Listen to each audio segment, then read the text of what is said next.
them remaining stable. Certainly there can be hiccups, but we have a very good success rate. We're very proud. And we also help the families with Christmas and back to school or referrals or anything they need. They know that they can just call and there's somebody there to talk with or meet with. And very often they're families who, once we leave the program too, it's not a good time in their life. So they are ready to kind of move on and they're not interested in maybe getting involved in mentoring others. But we very often will get calls from these same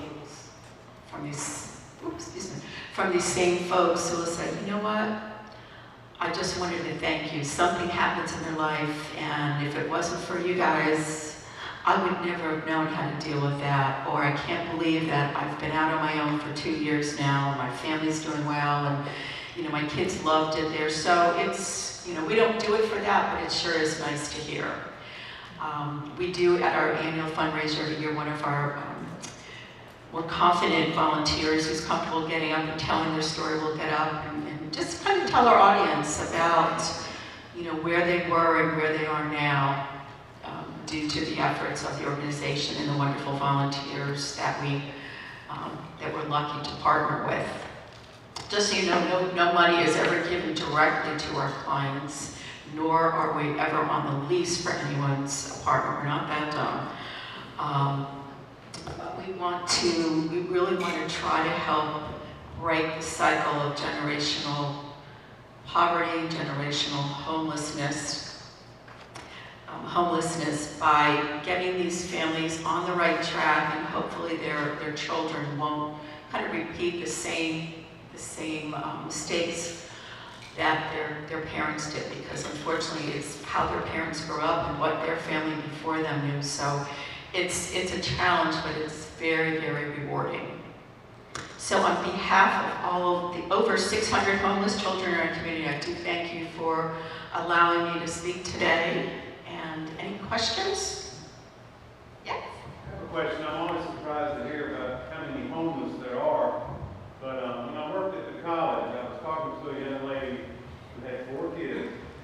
And I was trying to get her to talk her into taking a class, better herself.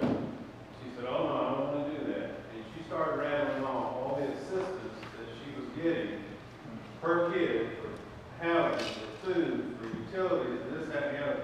You add it all up, it came up about $60,000. So it's like, why would anybody work and why would they be homeless?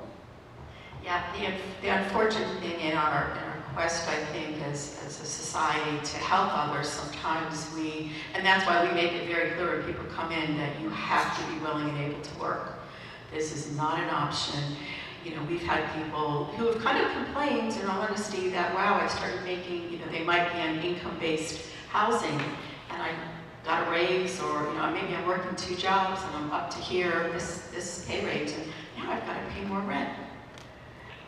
And it is kind of that, if you've ever read the book or heard the book Toxic Charity, it is a challenge, because we have, as a society, kind of created this a little bit of an entitlement attitude. Yeah. Yes? Yes, sir. Linda, that's one of the reasons that I really support Family Promise and recommend it, is that it does take those who are down and out and get them back in the productive workforce.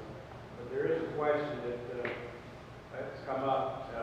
Do we have at Family Promise the ability to provide or to direct to job training courses of some sort? Is that part of the thrust of the organization? Well, we can, and the challenge with that, and we have, and we've been working on trying to get, because on occasion there are some families that parents don't have GED, that just have, or don't even have a GED, don't have a high school degree or what have you.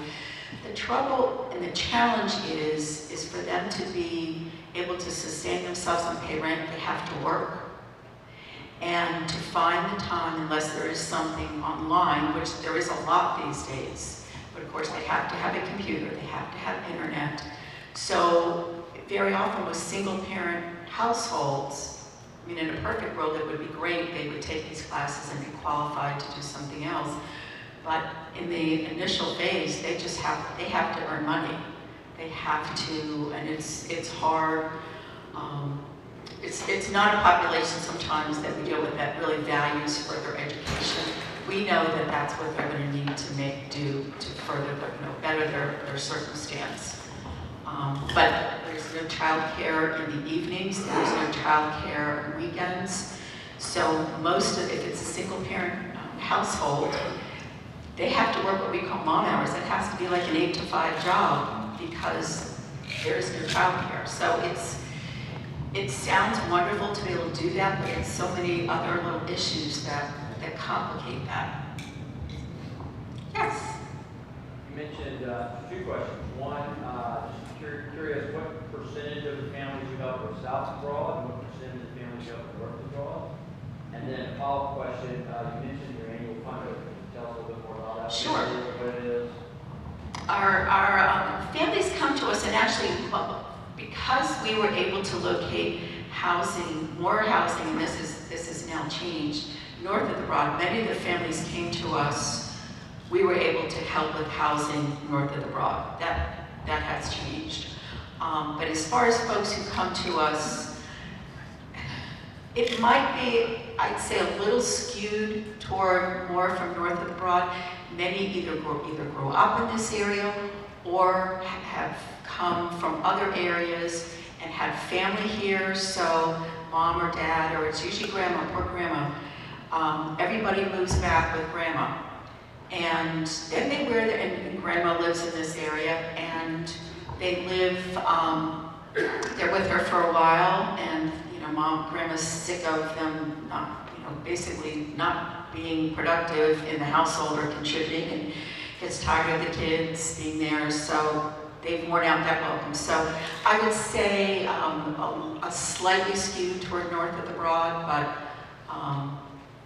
Bluffton, sometimes Jasper County, a lot from Jasper County, and even further out. And annual fundraiser I mentioned, we do, we just call it Gala, it's a celebration. It's, which I know a large organization has huge fundraisers every year, like a gala. And this is, we call it a celebration now because it's not dressy, it's not what we think of as a gala, but it is silent auction, live auction, a really nice buffet dinner. We do a fund the need for whatever our big project might be for the upcoming year. It has been in the past, raising funds to purchase a new bus because ours was quite old. So and it's held on a third. This year it's going to be still at Hampton Hall in Bluffton, and it is, I think, if Thursday is April 2nd is a Thursday, I believe.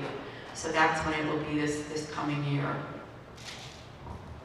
Okay, we got time for one more question.